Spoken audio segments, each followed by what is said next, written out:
All right, I guess we're back, right? Yeah, we're back. That's it. Welcome back to the Movies and Stuff Show, everybody. Talking about Robert Altman's MASH. There you go.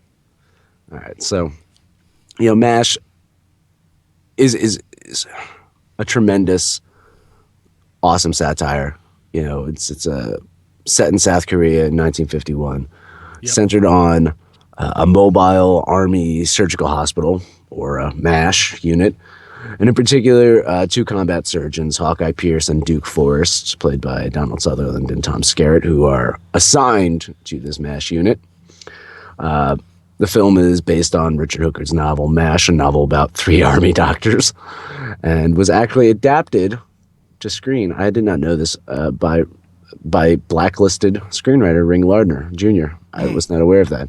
And that name came up before, right? When we talked about Clue. Oh, yeah. That's Talked right. about blacklisting and stuff like that.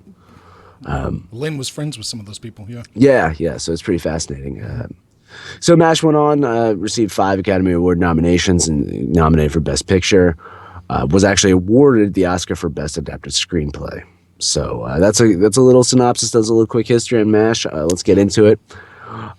First time seeing it. I saw this film when I was 10, 11. Really? Yeah, it was way over my head.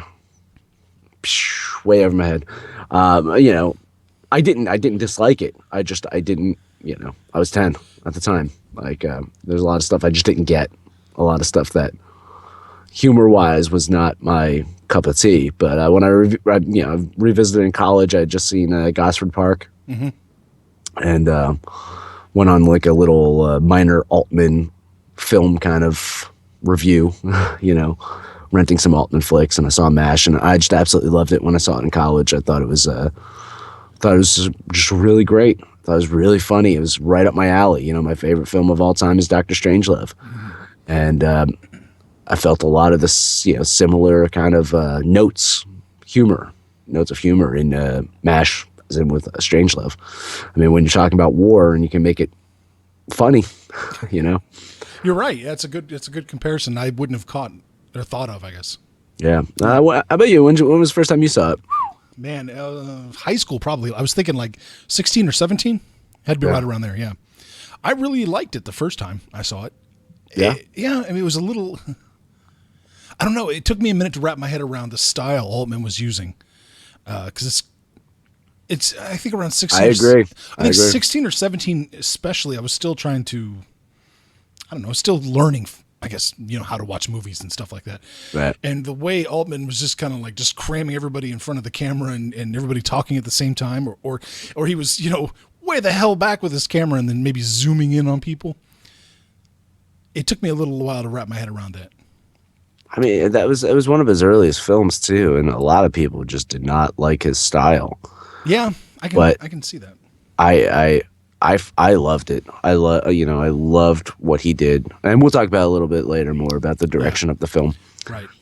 But yeah, I could see that. I could see a lot of people being turned off by. It was so, in a way, unconventional. In a way, I think every way it was probably. Yeah, and it was right at the beginning of the 70s. It was 1970. Right. So it was before, it was before 70s filmmaking. You know? Yeah, no, it was. Yeah, it was really kicking off this new era of filmmaking that best decade ever, probably. Yeah. Yeah, totally. Or at least the one where the filmmakers had the most control over their product. Precisely. Yeah. They had the most control. They were able to be a lot more adventurous with their filmmaking styles. Yeah. And guys like Altman thrived off that. They made a career out of being able to do that from that point on, even Absolutely. as, even as the money tightened up in the 90s and early thousands, he was still able to make, great movies. And again, we'll get into that a little bit later. So you enjoyed it first time you saw it? Oh yeah, absolutely. And I have a weird history with MASH. Like, I saw the movie first, and I liked it. And then I don't know how the hell this happened, but I ended up seeing the TV show finale after that. And I thought they dovetailed really well. I had no idea that whole TV show was so sitcom-y. Yeah, but I was really happy to revisit this one now because it was not a movie I would have probably thought to rewatch, and if it wasn't for the show, I would have Yeah. totally forgot about it because of all that. Because of all them, I kind of forgot about MASH because the show never struck me, which is what sticks in everybody's head is the show. This is a show. Yeah. The show tends to have outlived the movie. And I saw a great comment on Facebook. You were talking with Tim, who comments regularly on our Facebook page, and talking about one of the major issues with the show was that because it was syndicated, they couldn't really create cohesive themes or cohesive storylines that expanded so far. And ultimately it impacted that because you had, wrap this up in this episode and wrap this up in that episode. It couldn't really, expand a lot of the similar themes that the movie was capable of doing, I thought that was a good point. I thought that was a really good point. It was. And Tim hit on the. Well, we can just talk about what Tim said for a minute. Yeah, let's just talk about what Tim said. Tim had a lot of great points. No, he did. He really did. It was really great. Yeah. That movies like that use a really subversive and kind of dark sense of humor make a lot of people uncomfortable because it's just definitely it's that kind of humor that is actually quite dangerous. I think for. For like politicians, for the army, things like that. Because as you said, it was set in Korea, but it was Vietnam. Yeah. Absolutely. Right. Yeah. I mean, they make one little reference like in the beginning of the film to Korea. I mean, there are some here and there, but for the most part, it's Vietnam. Yeah. I mean, that's just, That's, it is like, hey, this is for you, Right. Yeah. Hey, but so we did rewatch it. We rewatched it for the show, right? Because I had this crazy idea. I was like, hey, let's talk about MASH. Let's get Sally Kellerman on and talk about MASH. That was my crazy idea. So I'm happy to say that I think this film holds up on the rewatch scale. I found it very funny. The football game at the end is a masterpiece of comedy filmmaking. I shit you not. It is a masterpiece of comedy filmmaking right there. It's so fucking funny. Did you enjoy the rewatch? Absolutely, I did. I love the football game too, but it's really the interaction with the characters. I mean, just the relentless torture of like Frank and Hot Lips. Yeah, because it's like, well, you're against us, so we're gonna make you pay for it. Though I love the evolution of Hot Lips as a character. I do too. I love that like aha moment where at the football game where she's like cheering and they're still making fun of her, but she's going with it. She's part of the crew now. Absolutely. And then, Frank kind of gets the boot. Deservedly. He was a shitty fucking surgeon. He was. He was. It was pretty fucking bad. He was. He was a bad conciliary too, So it was good that he got the boot.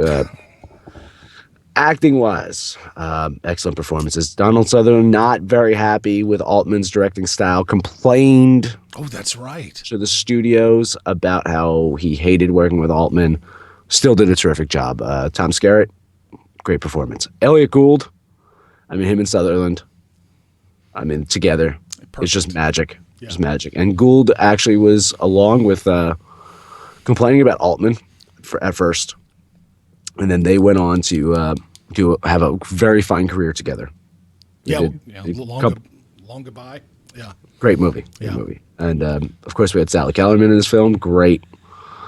Oh my God! And we'll get into it when we play the interview. We talked to her about the performance and just what went into it. But just pure, utter breakdown.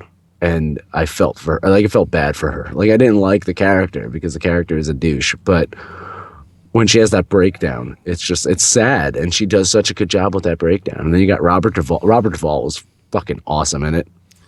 Yeah, it's not one of those roles that you remember Robert Duvall for either. No, you don't. You know, it's not. He kind of went in the '70s, did a couple other films that you kind of remember him for. And one or two at least. And then another one that I really liked was Roger Bowen.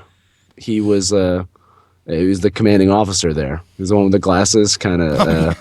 Yeah, I liked him a lot. He was really funny. Oh my God. Kind of underrated. Yeah.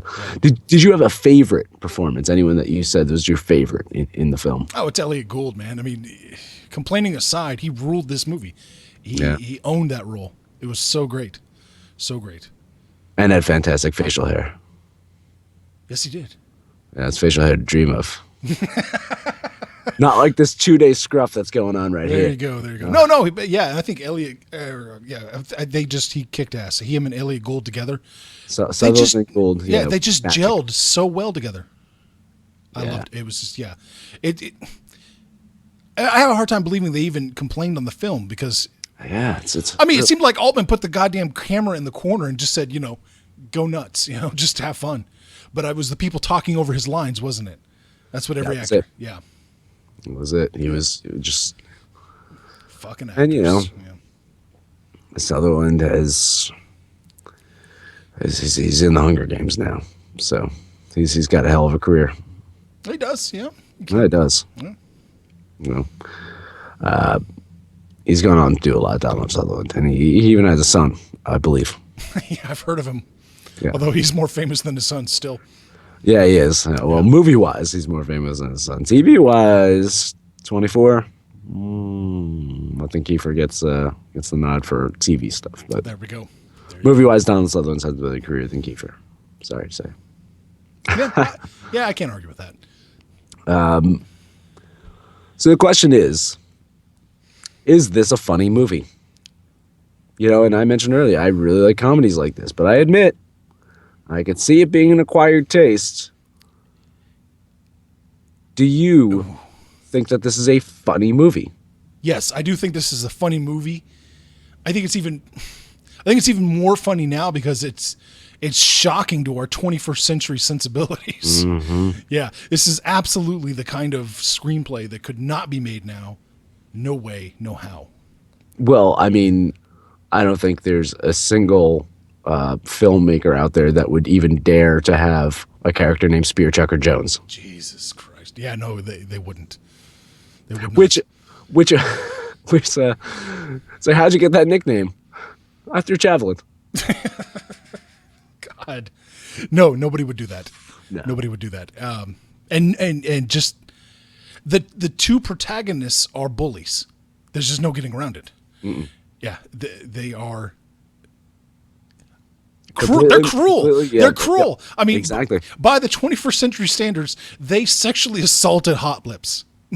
Oh yeah. Yeah. Oh yeah. That would be all buzz on Twitter if that happened. Absolutely. In the military. Yeah. I mean, Yeah. I mean, apparently in the 70s, this is just Tuesday, but nowadays it would have been horrific. Stuff they pulled in the Japanese hospital. Oh yeah. Yeah. I forgot. I spaced on that. Jesus. Yeah. With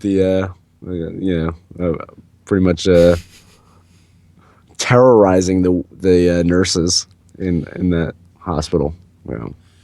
It's just acceptable. It's just the 70s, man. It was a wonderful time, I guess. I don't know. I mean, it's the same thing. It's the same thing. Thinking of like, the